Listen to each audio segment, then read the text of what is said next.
clarifying the meaning of Imam Hussein's peace be upon him statement. It is made easy for me by the fact that it occurs under Allah's watch. Episode 2. First, an important issue arises here. How could Imam Hussain, peace be upon him, it has been made easy for me, whatever has befallen me, while indicating that the calamity was immense, the pain severe, and the tragedy great, if it were not under the watchful eye of the Almighty?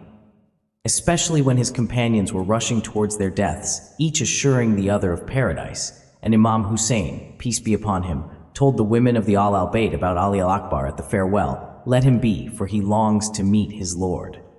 He himself expressed, "My longing for my ancestors is as intense as Jacob's longing for Joseph." How then do we reconcile these two statements?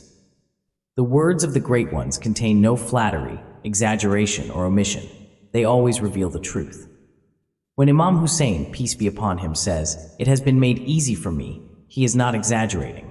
Similarly, when he mentions being under the watch of Allah, he does not intend to boast about his noble deeds, but rather states a reality. No one can endure hardships as the prophets and the Imams, peace be upon him, do. Undoubtedly, even with his esteemed status, Ali al-Akbar could not endure as much as Imam Hussain, peace be upon him. And likewise his companions, despite their distinguished status, could not bear as much as an infallible Imam who is annihilated in the essence of Allah, content with his decree and fate. The pleasure of Allah is paramount to them, not equivalent to the material world. They are manifestations of the names and attributes of Allah in the realm of possibility. The pleasure of Allah is their joy, and it is His will that they follow.